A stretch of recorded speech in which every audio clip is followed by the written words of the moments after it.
کہ حضرت سیدنا جابر بن سمرہ رضی اللہ تعالی عنہ فرماتے ہیں چاندنی رات میں سرکار کائنات شاہ موجودات سید السادات صلی اللہ علیہ وسلم کو میں نے سرخ حلہ پہنے ہوئے دیکھا، یعنی دو ایسی چادریں جس پر سرخ دھاریاں تھیں۔ میں کبھی سرکار صلی اللہ علیہ وسلم کو یعنی مدینے کے چاند کو دیکھتا، کبھی آسمان کے چاند کو دیکھتا، کون سا چاند زیادہ حسین ہے؟ سبحان اللہ۔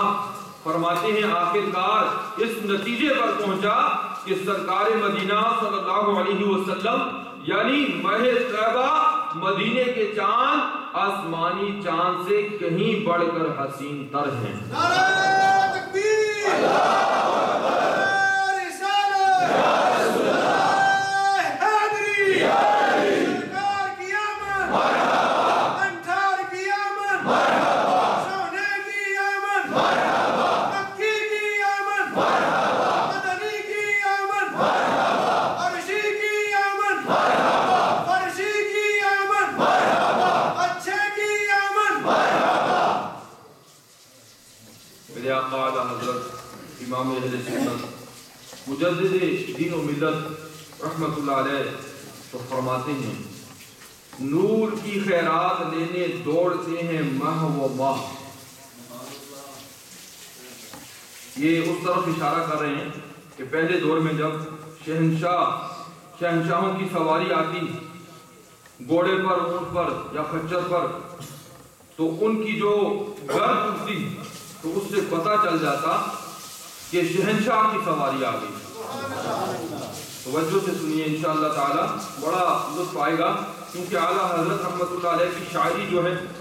یہ تو عشق رسول صلی اللہ علیہ وسلم عطا کرتی ہے۔ لکھتے ہیں نور کی خیرات لینے دوڑتے ہیں ماہ و ماہ، چاند سورج، ماہ و ماہ چاند سورج، چاند سورج نور کی خیرات لینے کے لیے دوڑتے ہیں،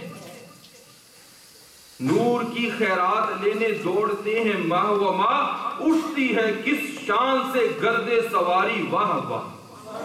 جب ہمارے محبوب صلی اللہ علیہ وسلم کی سواری آتی ہے تو نور کی خیرات لینے کے لیے چاند اور سورج دوڑ پڑتے ہیں۔ مطلب یہ کہ چاند اور سورج میں کس کی برکت سے روشنی ہے؟ سبحان اللہ، آسمان کے چاند میں تو پھیکا پھیکا نور ہے، آسمان کے چاند میں تو پھیکا پھیکا نور ہے، آ گیا وہ نور والا جس کا سارا نور ہے، تو نہ ہوتا تو نہ ہوتا دو جہاں کا انتظام،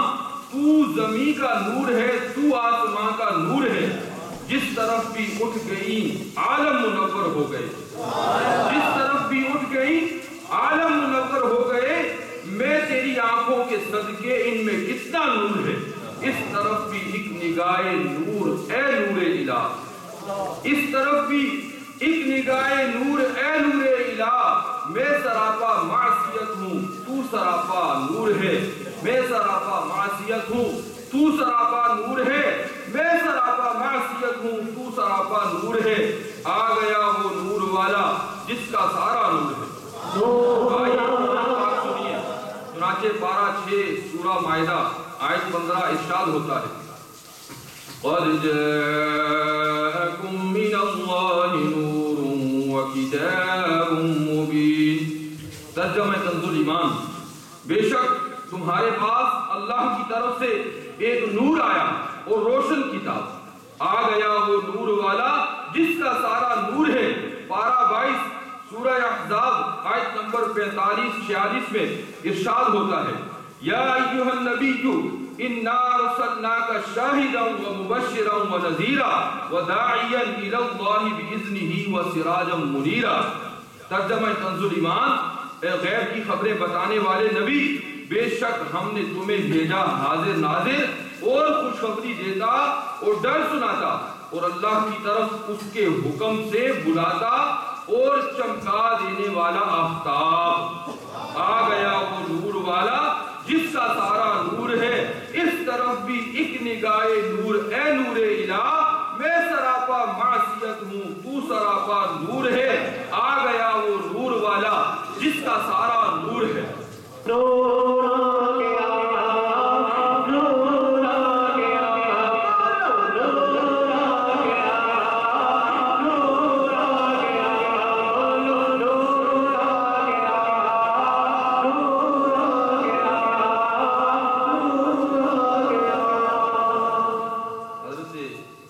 سیدنا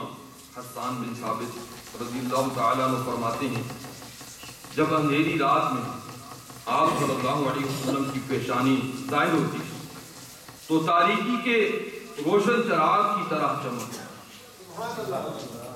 حضرت حسان بن ثابت رضی اللہ تعالیٰ عنہ دربار رسالت کے نعت گو شاعر ہیں، بہت بڑے سعادت مند ہیں۔ حضرت عائشہ صدیقہ طیبہ طاہرہ رضی اللہ تعالیٰ عنہ فرماتی ہیں تاجدار مدینہ صلی اللہ علیہ وسلم حضرت حسان رضی اللہ تعالیٰ عنہ کے لیے مسجد نبوی میں منبر رکھواتے اور حضرت حسان رضی اللہ تعالیٰ عنہ کی خوش نصیبی دیکھیے کہ مدینے کے سلطان صلی اللہ علیہ وسلم کے سامنے منبر شریف پر کھڑے ہو کر آقا صلی اللہ علیہ وسلم کی شان بیان کرتے۔ سرکار دو عالم صلی اللہ علیہ وسلم حضرت حسان رضی اللہ تعالیٰ عنہ کے اشعار سن کر خوش ہوتے، داد دیتے، دعاؤں سے نوازتے اور فرماتے یا اللہ عز و جل تو روح قدس کے ذریعے حسان کی تائید فرما۔ ایک موقع پر مدینے کے تاجدار صلی اللہ علیہ وسلم کی شان میں حضرت حسان رضی اللہ تعالیٰ عنہ نے ایک نعت لکھی جس کے اشعار یہ ہیں وَأَحْسَنُكَ مِنْكَ لَمْ تَرَ قَطُّ عَيْنِي وَأَجْمَلُكَ مِنْكَ لَمْ تَلِدِ النِّسَاء خُلِقْتَ مُبَرَّأً مِنْ كُلِّ عَيْبٍ كَأَنَّكَ قَدْ خُلِقْتَ كَمَا تَشَاءُ، یعنی یا رسول اللہ صلی اللہ علیہ وسلم آپ سے زیادہ حسین اور جمیل میری آنکھوں نے کبھی نہیں دیکھا۔ کسی کے ذہن میں آئے کہ حضرت حسان نے نہیں دیکھا، کسی اور نے دیکھا ہوگا، تو سنیے اگلے مصرے میں حضرت حسان رضی اللہ تعالیٰ عنہ کیا فرما رہے ہیں۔ فرماتے ہیں بارگاہ رسالت میں عرض کرتے ہیں کہ آپ صلی اللہ علیہ وسلم سے زیادہ صاحب کمال کسی عورت نے نہیں جنا۔ آپ صلی اللہ علیہ وسلم ہر عیب سے پاک پیدا کیے گئے، گویا آپ صلی اللہ علیہ وسلم ویسے ہی پیدا کیے گئے جیسے آپ صلی اللہ علیہ وسلم نے چاہا۔ پیارے اسلامی بھائیوں، مزید واقعات سنیے۔ تذکرہ جمال مصطفیٰ صلی اللہ علیہ وسلم ہو رہا ہے۔ حضرت سیدنا یوسف علیہ السلام کا حسن مشہور ہے اور آپ کا حسن، آپ کا معجزہ کہ بے پردہ آپ کو دیکھنے والا رشک کھا کر گر جاتا ہے۔ سیدتنا عائشہ صدیقہ رضی اللہ تعالیٰ عنہ فرماتی ہیں کہ زلیخا کو ملامت کرنے والی عورتیں جنہوں نے زلیخا کو ملامت کی تھی کہ ایک غلام پر تو عاشق ہو گئی، فرماتی ہیں عائشہ صدیقہ رضی اللہ تعالیٰ عنہ فرماتی ہیں کہ اگر میرے محبوب محمد صلی اللہ علیہ وسلم کے چہرہ روشن کو دیکھ لیتی تو ہاتھوں کے بجائے اپنے دلوں کو کاٹ لیتی۔ بازار مصر میں خریداران حضرت یوسف علیہ السلام اگر مصطفیٰ صلی اللہ علیہ وسلم کے رخسار پر انوار کے اوصاف سن لیتے تو یوسف علیہ السلام کی خریداری میں سرمایہ ہرگز نہ لگاتے۔ سب سے پہلے حضرت یوسف کا نام پاک لو۔ اگر لسٹ بنائی جائے کہ پیارے آقا علیہ السلام کے جمال کے طلبگار کون کون ہیں تو ٹاپ آف دی لسٹ کون ہوگا؟ خود حضرت یوسف علیہ السلام۔ سب سے پہلے حضرت یوسف کا نام پاک لوں، میں گناؤں گر تیرے امیدواران جمال، کیا مزے کی زندگی ہے زندگی اس شاخ کی، کیا مزے کی زندگی ہے زندگی اس شاخ کی، آنکھیں ان کی جستجو میں دل میں ارمان جمال۔ پیارے پیارے آقا مدینے والے مصطفیٰ صلی اللہ علیہ وسلم کو رب تعالیٰ نے وہ حسن عطا فرمایا تھا، وہ حسن عطا فرمایا کہ زبان بیان نہیں کر سکتی۔ آپ حسن کل ہیں اور حضرت یوسف علیہ السلام کو جو حسن ملا وہ حسن محمدی صلی اللہ علیہ وسلم کی ایک تابش، ایک روشنی ہے، اور دنیا بھر کے جتنے بھی حسین و جمیل ہیں یہ حسن محمد صلی اللہ علیہ وسلم کی ایک جھلک ہے۔ حسن ہے بے مثل صورت لاجواب، میں فدا آقا تم آپ ہو اپنا جواب۔ صلو علی الحبیب صلی اللہ علیہ وسلم۔ صلی اللہ علیہ وسلم۔ محدث دہلوی حضرت شاہ ولی اللہ رحمۃ اللہ علیہ فرماتے ہیں میرے والد شاہ عبد الرحیم رحمۃ اللہ علیہ نے سرکار مدینہ راحت قلب و سینہ فیض گنجینہ صاحب معطر پسینہ صلی اللہ علیہ وسلم کی خواب میں زیارت کی۔ عرض کی آقا صلی اللہ علیہ وسلم یوسف علیہ السلام کو دیکھ کر مصر کی عورتوں نے ہاتھ کاٹ لیے تھے، بعض لوگ ان کو دیکھ کر مر جاتے تھے، مگر آپ صلی اللہ علیہ وسلم کو دیکھ کر کسی کی ایسی حالت نہیں ہوئی۔ فرمایا اللہ تعالیٰ نے میرا جمال، میرا حسن لوگوں کی آنکھوں سے غیرت کی وجہ سے چھپا رکھا ہے، اگر میرا حسن آشکار ہو جائے، ظاہر ہو جائے تو لوگوں کو حال اس سے بھی زیادہ ہو جو حضرت یوسف علیہ السلام کو دیکھ کر ہوا کرتا تھا۔ فرمایا میں اللہ کا محبوب ہوں، اور محب کی غیرت یعنی غیرت محبت کا تقاضا کیا ہوتا ہے کہ اس کے محبوب کو سوائے اس کے کوئی نہ دیکھے۔ اس وجہ سے اللہ تعالیٰ نے میرے حسن و جمال کو صرف اپنے دیکھنے کے لیے لوگوں کی نظروں سے چھپا رکھا ہے۔ حضرت علامہ قرطبی رحمت اللہ علیہ رحمت عالم جان صلی اللہ علیہ وسلم کے خدا داد جمال و کمال کا ذکر کرتے ہوئے فرماتے ہیں رسول بے مثال محبوب رب ذوالجلال بی بی آمنہ کے لال